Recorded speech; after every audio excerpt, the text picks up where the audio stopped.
Bulletin का बाकायदा आगाज करेंगे। आपको बताएं कि लॉकडाउन के खिलाफ भूख हड़ताली कैंप लगाने वाले ताजरों ने लाइट हाउस के मकाम पर एमेजिना रोड को ब्लॉक कर दिया। शाहराह बंद होने से ट्रैफिक का निजाम मुतासिर है, जबकि ताजर एक्शन कमेटी ने मौलाना बशीर फारूकी की अपील पर 3 रोज से जारी भूख हड़ताल खत्म कर दी है। ताजरों का कहना है कि एहतजाज जारी रहेगा। आपको अपडेट कर रहे हैं कि लॉकडाउन के खिलाफ भूख हड़ताली कैंप लगाने वाले ताजरों ने लाइट हाउस के मकाम पर एमेजिना रोड को ब्लॉक कर दिया है। शाहराह बंद होने से शहरियों को यकीनन शदीद मुश्किलात का भी सामना रहा और ट्रैफिक का निज़ाम भी मुतासिर हुआ। ताजर एक्शन कमेटी ने मौलाना बशीर फारूकी की अपील पर 3 रोज़ से जारी भूख हड़ताल ख़त्म कर दी है, जबकि ताजरों का कहना है कि एहतजाज अभी जारी रहेगा। जब तक हमारे मुतालबात तस्लीम नहीं किए जाते तब तक हम अपना एहतजाज जारी रखेंगे। ताजरों का ऐसा कहना है, जबकि भूख हड़ताल को अब ख़त्म कर दिया गया है। लॉकडाउन के खिलाफ भूख हड़ताली कैंप लगाने वाले ताजरों ने लाइट हाउस के मकाम पर एमेजिना रोड को ब्लॉक कर दिया है, जिससे ट्रैफिक का निज़ाम जो है वो शदीद मुतासिर हुआ है। वहाँ से गुजरने वाले शहरियों को भी शदीद परेशानी का सामना करना पड़ रहा है, जबकि अभी तक इंतज़ामिया में से कोई उनसे मुज़ाकरात के लिए नहीं पहुँचा है। मज़ीद बात करेंगे, मौजूद हैं दानियाल। बताइएगा, भूख हड़ताल तो ख़त्म कर दी गई, मगर इस वक्त इन्होंने रोड को ब्लॉक किया हुआ है, और ये भी बताइएगा कि मुज़ाकरात के लिए कोई पहुँचा या नहीं। देखिए, बिल्कुल कराची में ताजर बरादरी ताजर एक्शन कमेटी की जानिब से जो एहतजाज का सिलसिला है वो ताहाल जारी है, और ये जो ताजरों की जानिब से एहतजाज किया जा रहा है वो कराची के एमेजिना रोड लाइट हाउस के बिल्कुल सामने किया जा रहा है। ताजर इस वक्त भी नमाज मगरिब की अदायगी के बाद सड़कों पर मौजूद हैं और सरापा एहतजाज हैं। अब से कुछ देर कबल बशीर फारूकी मौलाना जो है वो यहाँ पर पहुँचे और ताजिर बरादरी से उन्होंने गुफ्तगू की और उनके मुतालबात सुने, जिसके बाद मौलाना बशीर फारूकी के कहने पर ताजरों ने भूख हड़ताल ख़त्म की है, लेकिन एहतजाज का सिलसिला जारी है। अब से कुछ देर बाद रात 8 बजे के करीब एक इंतहाई अहम इजलास ताजर एक्शन कमेटी और मुख्तलिफ जो ताजर जमातें हैं उनकी जानिब से रखा गया है, और उसमें आइंदा कलाए अमल का फैसला किया जाएगा। एहतजाज जारी है। ताजरों का कहना है कि हुकूमत की जानिब से जो कोरोना SOPs के तहत 2 दिन कारोबार बंद रखने का कहा गया था, उस फैसले पर हुकूमत नज़रसानी करे। सिर्फ 1 दिन जो है तातुल बर्दाश्त किया जा सकता है, और साथ ही साथ जो वक्त मुकर्रर किया गया था कि इस वक्त दुकानें खोली जाएँ और इस वक्त बंद की जाएँ, ताजरों का कहना है कि उसमें भी इजाफा किया जाए। बसूरत दीगर एहतजाज का सिलसिला जारी रहेगा। ताजरों का ये भी कहना है कि हम सड़कों पर नहीं आना चाहते, शहरियों को मुतासिर नहीं करना चाहते, क्योंकि कराची का एमेजिना रोड वो रोड है, तिजारती शाहराह है, लोगों का गुजर यहाँ से होता है, और इस वक्त ट्रैफिक की मुश्किलात का लोगों को सामना करना पड़ रहा है। और इस ट्रैफिक पुलिस की जानिब से मुतबादिल रूट्स यकीनन फराहम कर दिए गए हैं, लेकिन बारिशों के बाद क्योंकि गलियों में पानी खड़ा है, इस वजह से ट्रैफिक की रवानी शदीद मुतासिर है, और ट्रैफिक पुलिस एहलकार यहाँ पर मौजूद है, मुतबादिल रूट फराहम कर रहे हैं। ताजरों की जानिब से 8 बजे इंतहाई अहम इजलास रखा गया है, जिसमें आइंदा का लाहे अमल का फैसला किया जाएगा। और ताजरों का साथ साथ ये भी कहना है कि जब तक हमारे मुतालबात नहीं तस्लीम किए जाते उस वक्त तक एहतजाज यूँ ही जारी रहेगा। जी, जब तक मुतालबा तस्लीम नहीं किए जाते तब तक एहतजाज जारी रहेगा। ये भी बताएगा दानियाल, अभी इन्होंने एक सड़क को ब्लॉक किया है कराची में, और यकीनन मुश्किलात हो रही है उससे शहरियों को। क्या अपने एहतजाज का दायरा कार वसी करने का भी इरादा रखते हैं ताजर? जी बिल्कुल, ताजर बरादरी जो है ताजर एक्शन कमेटी वो अपने इस एहतजाज का दायरा कार वसी रखने का भी मंसूबा रखते हैं। उनका कहना है कि अगर हमारे मुतालबात नहीं तस्लीम किए गए तो इस दायरा कार को मज़ीद वसी किया जाएगा। कराची की जहाँ जहाँ पर अहम मार्केट्स हैं उन पर एहतजाज का सिलसिला बढ़ाया जाएगा, लेकिन इस वक्त एमेजिना रोड पर लाइट हाउस के मकाम पर गुज़िश्ता कई दिनों से एहतजाज जारी है। बारिशों के बावजूद एहतजाज का सिलसिला जारी रहा। भूख हड़ताल भी जारी थी, लेकिन शाम में नमाज असर से कुछ देर कबल मौलाना बशीर फारूकी यहाँ पर पहुँचे और जो ताजर एक्शन कमेटी है उनसे गुफ्तगू की, उनसे मुलाकात की, और उन्होंने ताजर बरादरी से भूख हड़ताल ख़त्म करने की अपील की, जिसके बाद ताजरों ने भूख हड़ताल ख़त्म कर दी है, लेकिन एहतजाज का सिलसिला जारी है। आज 8 बजे रात इंतहाई अहम इजलास है, जिसमें आइंदा का लाए अमल का फ़ैसला किया जाएगा। ताजिर यहाँ पर मौजूद हैं, नमाज यहाँ पर अदा की जा रही है। मुख्तलिफ जो रहनुमा हैं ताजिर बरादरी से वाबस्ता वो यहाँ पर आ रहे हैं, ख़िताब कर रहे हैं, और इस बात का आज़म लिए बैठे हैं कि जब तक इनके मुतालबात तस्लीम नहीं होते उस वक्त तक एहतजाज यूँ ही जारी रहेगा। जी। तब तक एहतजाज जारी रहेगा। दानियल सैयद हमें अपडेट कर रहे थे, बहुत शुक्रिया आपका। शहर के मुख्तलिफ इलाकों में मूसलाधार बारिश। नॉर्थ कराची, सुरजानी टाउन, गुलिस्तान जौहर, नेशनल स्टेडियम, कारसाज में बरखा रुत, कोरंगी, गुलशन इकबाल डिफेंस में भी बादल जमकर बरसे। बारिश के बाद शहर की मुख्तलिफ सड़कों पर पानी जमा हो गया है, जबकि बरसाती पानी के बायस शहरियों को मुश्किलात का सामना भी करना पड़ रहा है। महकमा मौसमियात ने कराची में आज होने वाली बारिश के आदाद शुमार जारी किए हैं। सबसे ज्यादा गुलशन हदीद में 60 मिलीमीटर बारिश रिकॉर्ड की गई, जबकि कायदाबाद 28.5, नाजमाबाद 11.4, नॉर्थ कराची में 11 मिलीमीटर बारिश रिकॉर्ड की गई है। तो आज भी कराची के मुख्तलिफ इलाकों में अब बारिश जमकर बरसी है। इसी वाले से मजीद भी बात करेंगे। हमारे नुमाइंदे दानियाल सिद्दीकी ने हमें ज्वाइन किया है। दानियाल बताइएगा, मजीद भी बारिश का इम्कान जाहिर किया जा रहा है? जी हाँ बिल्कुल। कराची में कल से शुरू होने वाला जो बारिश का सिलसिला है वो फ़िलहाल थमने का नाम नहीं ले रहा। शहर के मुख्तलिफ इलाके हैं कि जिनके अंदर मुख्तलिफ इलाकों के अंदर सिलसिलावार बारिश का सिलसिला जारी है, जिसमें नाज़िमाबाद, नॉर्थ नाज़िमाबाद, शाहरा फैसल, लांडी, मलीर, गुलशन इकबाल के इलाके हैं कि जिनके अंदर बारिश का सिलसिला जो है वो जारी है। सबसे ज़्यादा बारिश जो रिकॉर्ड की गई है महकमा मौसमियात के मुताबिक वो गुलशन हदीद का इलाका है कि जहाँ पर 60 मिलीमीटर जो है वो बारिश रिकॉर्ड की गई है। इसके अलावा कायदाबाद के इलाके में 28, नाज़िमाबाद के इलाके के अंदर 11.4% मिलीमीटर बारिश जो है वो रिकॉर्ड की गई है। मुकम्मल तौर के ऊपर शहर के अंदर वक्फे से बारिश का सिलसिला जो है वो जारी है।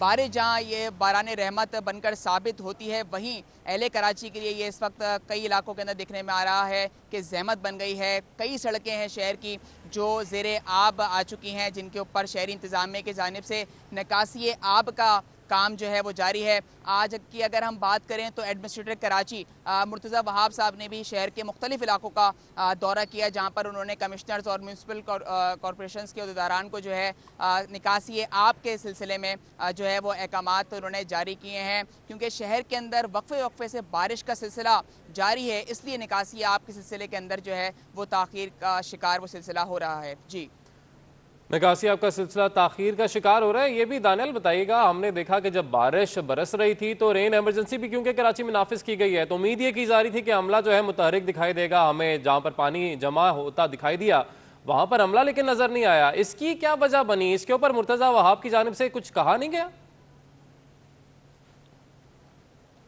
जी हाँ बिल्कुल। जहाँ जिस तरह आपने खुद कहा कि कराची के अंदर जो है वो निकासी आब के सिलसिले के अंदर एमरजेंसी नाफिज थी, ताहम शहर के बहुत से मकामात हैं जहाँ पर हमने खुद इंतज़ामिया को देखा कि वहाँ पर ड्रेनेज सिस्टम का काम जो है वो निकासी आब का काम जो है किया जा रहा है इंतज़ामिया की जानिब से। अलबत्ता शहर के जो मज़ाफ़ाती इलाके हैं उनमें बिलखुसूस उनकी सड़कें ज़ेरे आब आई हैं। मुर्तज़ा बाब का कहना है कि शहरी इंतज़ामिया जो है वो भरपूर किरदार अदा कर रही है। निकासी आब के सिलसिले में जो है मुसलसल मुतहर्रिक टीम है और इस दौरान के अंदर जितनी शहर के अंदर बारिश हो रही है उससे ज़्यादा बढ़ चढ़कर जो है वो निकासी आब का सिलसिला शहरी इंतज़ामिया की तरफ से जारी है। जी ठीक है, दानियाल सिद्दीकी हमें अपडेट कर रहे थे शहर भर में बारिश के बाद की सूरत हाल के हवाले से। दानियाल आपने अपडेट किया, बहुत शुक्रिया आपका। जबकि बारिश ने जिला शर्की को भी मुतासिर किया है। सड़कें तालाब का मंजर पेश कर रही हैं। गुलशन इकबाल के बाद ब्लॉक्स की सड़कें डूब गई हैं। शहरियों को शदीद मुश्किलात का सामना करना पड़ रहा है। इसी पर रिपोर्ट तैयार की है हमारे नुमाइंदे वाजिद रजा अस्फहानी ने, आपको दिखाते हैं।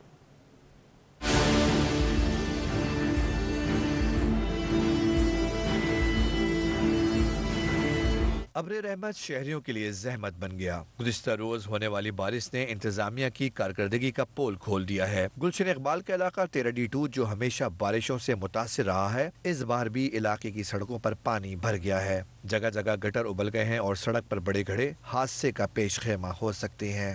बात नजर नहीं आ रही थी और टूट फूट का भी शिकार है। टूट फूट की वजह से ये होता है कि बारिश जब हो रही होती है और गाड़ियाँ जा रही होती हैं तो बारिश के पानी की वजह से गाड़ियों को नज़र नहीं आता और खड्डे जो हैं वो मुसलसल या तो गाड़ियों को उस पर ख़राब भी कर रहे होते हैं और दूसरा उसके साथ साथ हादसे का भी जो है वो सबब बनते हैं। इलाका मकीन इस सूरत हाल से सख्त परेशान है। इलाके में निकासी आब के अदम इंतजाम के बायस पानी खड़ा हो जाता है, फिर हफ्तों बाद पानी सड़क पर पड़े पड़े खुद ही सूख जाता है।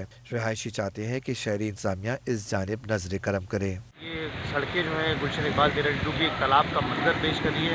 इस पर अब मैं गुजारिश करूँगा जनाब एडमिनिस्ट्रेटर कराची बैरिस्टर मुर्तज़ा वहाब साहब से, वज़ीर बल्दियात जनाब नासिर शाह साहब से, ये गुलशन इकबाल तेरा का बड़ा प्राइम इलाका है, इस पर एक नज़र करम करें। तिब्बी माहिरीन कहते हैं कि पीने के पानी से भी 70% अमराज जन्म लेते हैं और अक्सर रिपोर्ट हुआ है कि बारिश के पानी में मिले सीवरेज के पानी में पोलियो का वायरस पाया गया है। अगर गलती से किसी बच्चे के हलक में पानी चला जाए तो ये उसकी सेहत के लिए इंतहाई मुज़िर है। चंद घंटों की बारिश ने शहर कायद का हशर नशर कर दिया। बेशतर मकामात से बारिश का पानी ताहाल नहीं निकाला जा सका है। मंजूर कॉलोनी में भी सड़कें और गलियां तालाब का मंजर पेश कर रही हैं, लेकिन इंतजामिया कहीं नजर नहीं आ रही। सड़क पर खड़े बरसाती पानी की वजह से गाड़ियों का गुजरना भी मुश्किल हो गया, जबकि ट्रैफिक की रवानी भी मुतासिर हो रही है। इंतजामिया ने दावे तो किए थे कि बारिश के फौरन बाद शहर से पानी निकाल दिया जाएगा, लेकिन ये दावे वफा ना हो सके। KMC का अमला काम करते हुए नजर नहीं आया। शहर के दीगर इलाकों की तरह लियाकताबाद की मेन जामे मस्जिद के अंदर से भी बारिश का पानी ताहाल नहीं निकाला जा सका है। मस्जिद के अंदर और बाहर मेन रोड पर ज्यादा पानी जमा होने की वजह से नमाजियों के लिए आना मुश्किल हो गया। बारिश को 24 घंटे से ज्यादा वक्त गुजर गया, लेकिन मस्जिद से पानी निकालने के लिए KMC का अमला अभी तक नहीं पहुंचा, जबकि इंतजामिया ने भी मस्जिद से पानी निकालने के लिए कोई खातिर खा इंतजामात नहीं किए। शहर कायद में बारिश का सिलसिला शुरू होते ही के इलेक्ट्रिक का सिस्टम बैठ गया। शहर में 200 से ज्यादा फीट स्ट्रिप होने से मुख्तलिफ इलाकों में बिजली की फराहमी मुअत्तल हो गई। अशरफ खान की रिपोर्ट।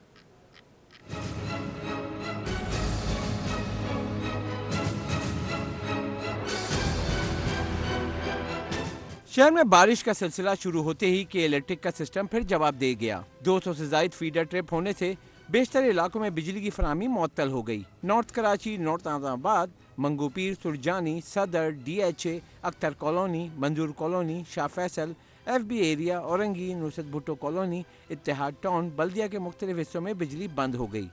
उधर बारिश के बाइस बिन कासिम, गुलशन इकबाल, गडाब, लांडी, कोरंगी, मैमार, मलीर के इलाके में बिजली से महरूम हो गए। गुज़िश्ता रोज भी बारिश के बाइस फॉल्ट्स को दूर न किया जा सका। बेशतर मुकामात पर PMT लिंक स्विचेस और तार टूटे हुए हैं। लाइट का वही सूरत हाल है जो पाकिस्तान की सूरत हाल है।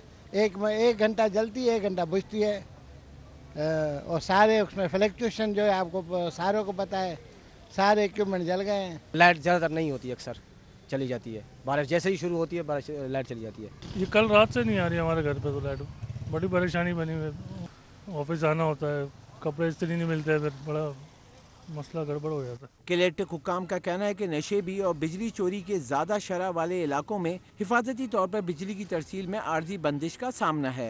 बारिश की पेशगोई के पेश नज़र टीमें मुकम्मल तौर पर मुतहरिक हैं और के इलेक्ट्रिक ने शहरियों से अपील की है कि बारिश की सूरत में शहरी बरकी आलात के इस्तेमाल में खुसूसी एहतियात करें और शिकायत की सूरत में 118 कॉल सेंटर या के इलेक्ट्रिक सोशल मीडिया प्लेटफॉर्म पर राब्ता करें। कंटोनमेंट बोर्ड के इंतखाबात के लिए बैलेट पेपर की छपाई मुकम्मल होने के बाद रिटर्निंग अफसरान के हवाले कर दिए गए हैं। तो आपको अपडेट कर रहे हैं, कंटोनमेंट बोर्ड के इंतखाबात के लिए बैलेट पेपर्स की छपाई मुकम्मल हो चुकी है और इनको अब रिटर्निंग अफसरान के हवाले कर दिया गया है।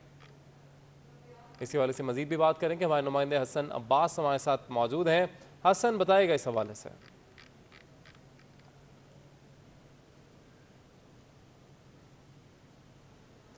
हसन, अगर आप हमें सुन पा रहे हैं तो अपडेट कीजिएगा। बैलेट पेपर्स को रिटर्निंग अफसरान के हवाले कर दिया गया है?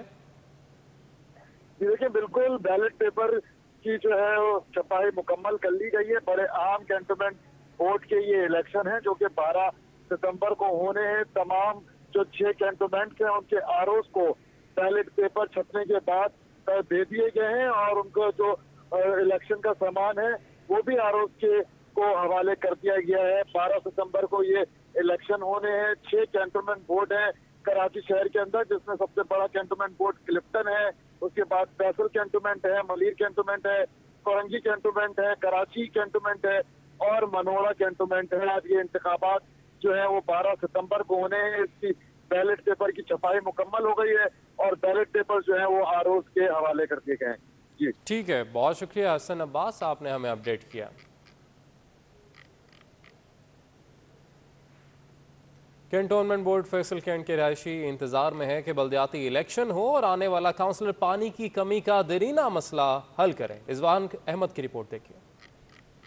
Cantonment board Faisal cantt ward 7 में वाक़ गुलिस्तान जौहर ब्लॉक 17 के परफ्यूम चौक से मशहूर इलाके की मरदमशुमारी के मुताबिक कुल आबादी 24,313 है, जबकि असल तादाद कहीं ज्यादा है। फिर भी ये इलाका पानी जैसी बुनियादी जरूरत से महरूम है। मेन मसला तो यहाँ पर जो है खारे पानी का मसला बड़ा मसला है पानी का, और यहाँ पानी जो है आता भी 3-3 दिन बाद है और ऊपर से खारा पानी आता है कि लोग इस्तेमाल नहीं कर सकते। तमाम पार्टियां मतलब अपने बस उल्लू सीधा कर रही है, आवाम को कोई नहीं देख रहा है कि रोड कहाँ टूट रही है, कहाँ क्या हो रहा है, पानी का निज़ाम किस किस्म का है। सबसे बड़ा मसला तो पानी का है, इधर मीठा पानी नहीं है, खारा पानी आता है। सबसे बड़ा मसला है पानी का, हमें पानी चाहिए। जो हम तरस गए कि मीठा पानी कहते किसको है। वार्ड 7 में काउंसलर की जनरल निशस्त के लिए 9 उम्मीदवार मैदान में हैं। उम्मीदवारों में साबिक काउंसलर और पाकिस्तान तहरीक इंसाफ की हिमायत याफ्ता उम्मीदवार ज़ीशान बशीर फारूकी भी शामिल हैं, जो कहते हैं कि अवाम ने दोबारा मुंतखब किया तो इलाके में पानी की फराहमी इनकी अव्वलीन तरजीह होगी। हमारे 3 प्रोजेक्ट ऐसे हैं जिसमें पानी का इशू है, तो वो एक सियासत की नज़र हो चुका है इशू, लेकिन इंशाअल्लाह ताला मुझे पूरी उम्मीद है जब इस वार्ड के लोग मुझे दोबारा मुंतखब करेंगे तो वो प्रायोरिटी बेस के ऊपर मेरा पहला जो मसला होगा वो प्रायोरिटी बेस के ऊपर पानी का होगा, और वो भी अल्लाह के हुक्म से इंशाअल्लाह ताला हम जल्द से जल्द उसको कंप्लीट करें। ब्लॉक 17 परफ्यूम चौक गुलिस्तान जौहर का इलाका 22 हाउसिंग प्रोजेक्ट्स और 2 सोसाइटीज पर मुश्तमिल गुंजान आबाद इलाका है। यहाँ पानी के अलावा तजाविजात के मसाइल भी हल तलब हैं। कैमरामैन आसिफ शफी के साथ रिजवान अहमद, सिटी 21। महकमा स्कूल एजुकेशन का टीचिंग नॉन टीचिंग स्टाफ को अगले ग्रेड में तरक्कियाँ देने का फैसला। तरक्कियाँ देने का आगाज़ कराची डिवीज़न से किया जाएगा। हाई स्कूल टीचर्स और सिंधी लैंग्वेज टीचर्स को तरक्कियाँ देने की मंजूरी दी जाएगी। सेक्रेटरी स्कूल एजुकेशन ने सीनियरिटी फहरिस्त बनाने की हिदायत जारी कर दी है, जबकि महकमा स्कूल एजुकेशन ने सीनियरिटी फहरिस्त बनाने पर काम शुरू कर दिया। पहली बार टीचिंग और नॉन टीचिंग स्टाफ की सीनियरिटी फहरिस्तें ऑफिशियल वेबसाइट पर रखी जाएंगी। 6 सितंबर पीर से ज़िला प्रमोशन कमेटियों के इजलास होंगे, जबकि इजलास कराची के 7 अजला में होंगे।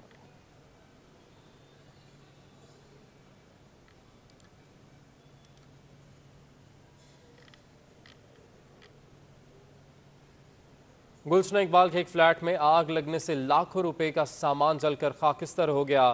फायर ब्रिगेड ने मौके पर पहुंचकर आग पर काबू पा लिया और रहायशियों को बड़े हादसे से बचा लिया। तफसीलात के लिए वाजिद रजा इस्फहानी की रिपोर्ट। ब्लॉक्स और रेती की कीमतों में इजाफे ने घरों की तामीर को आम आदमी की दस्तरस से बाहर कर दिया है। सूबाई वजीर बराए housing and town planning Nasir Hussain Shah ने भी तामीराती मटीरियल की कीमतों में इजाफे पर विफाकी हुकूमत को आड़े हाथों लिया है। तफसीलात के लिए ज़ीशान अहमद की रिपोर्ट देखिए। दावा तो किया गया आवाम को सस्ते घरों की फराहमी और तामीरी सनत के फरोग का, मगर तामीराती मटेरियल की कीमतों में होशरुबा इजाफे ने विफाकी हुकूमत के दावों की कुलई खोल कर रख दी। 3 माह कबल 25 रुपए में मिलने वाला एक ब्लॉक 3 रुपए इजाफे के बाद अब 28 रुपए का हो गया। सीमेंट का 100 रुपए फिट मिलने वाला स्लेब भी 120 रुपए का हो गया। रेती का डंपर 25,000 से बढ़कर 28,000 रुपए तक जा पहुँचा। ब्लॉक में तकरीबन 2-2.5 रुपये बढ़ चुके हैं इस महंगाई की वजह से। सीमेंट में भी 70-80 रुपये 3-4 महीने में बढ़ा दिए गए। ट्रक पे भी 3-4 हज़ार बढ़ा दिया है। फिर आगे छोटी गाड़ियों पे खुद ही बढ़ जाते हैं 200-300 फी गाड़ी पे। वजीर बराए हाउसिंग और टाउन प्लानिंग सिंध नासिर हुसैन शाह ने तामीराती मटेरियल की कीमतों में इजाफे पर विफाकी हुकूमत पर तनकीद करते हुए कहा कि दावों के बरअक्स महंगाई ने गरीब आदमी की आंखों से अपने घर का ख्वाब ही छीन लिया। इमरान खान साहब के सिर्फ वादे, दावे और झूठ पर मुबनी जो ये सारी चीज़ें हैं वो अब एक्सपोज हो गए हैं और आवाम के सामने हैं। जिस सेक्टर पर वो बात करते हैं कि जी हाउसिंग सेक्टर, अब उसमें आप देख लें कि किस तरह कीमतें जो हैं वो बढ़ी हैं, तो इससे कैसे इसमें बेहतरी आएगी। अपने घरों की तामीर करने वाले शहरियों और उस सनत से वाबस्ता अफराद ने विफाकी हुकूमत से तामीराती मटेरियल की कीमतों में कमी के लिए फौरी इक़दामात का मुतालबा किया है ताकि हुकूमती दावे और अवाम के ख्वाब दोनों पूरे हो सकें। सुई सदन बोर्ड ने LNG टर्मिनल से मुताल्लिक एंगरों की पेशकश मुस्तरद कर दी। ज़राए के मुताबिक रीगैसिफिकेशन यूनिट गुंजाइश बढ़ने से 120 MMCF गैस इजाफी मिलती, लेकिन सख्त शराइत के सबब पेशकश मुस्तरद कर दी गई। तफसीलात के लिए अशरफ खान की रिपोर्ट। बरामदी LNG की सप्लाई का मामला खटाई में पड़ गया। SSGC ने वाज़े हिदायत के लिए वजारत तवानाई और मुतल्लिका इदारों को खत लिख दिया। खत में कहा गया है कि FSRU की इजाफी गुंजाइश पर NAB इम्कानी तौर पर रेफरेंस दायर कर सकता है। सुई नॉर्दर्न गैस और PSO से अभी तक वाज़े किस्म का खत मौसूल नहीं हुआ। खत में पेपरा कवानीन की पासदारी पर भी जोर दिया गया है। खत में कहा गया है कि LSA की शक 855 के तहत इजाफी गैस के इस्तेमाल या कम इस्तेमाल की सूरत में रद्द या कबूल का इख्तियार भी होना चाहिए। NAB और दीगर इदारों की जानिब से इम्कानी तजादात से बचने के लिए बोर्ड से मंजूरी ली जाए और इस मामले को CCOE में उठाया जाए। ज़राए सुई सदरन गैस का कहना है कि जायद गैस गुंजाइश के LNG को गैस में मुंतकिल करने वाले फ्लोटिंग बहरी जहाज की पेशकश की गई थी। रीगैसिफिकेशन यूनिट गुंजाइश बढ़ने से 120 MMCF गैस इजाफी मिलती, लेकिन सख्त शराइत के सबब एंगरों की पेशकश मुस्तरद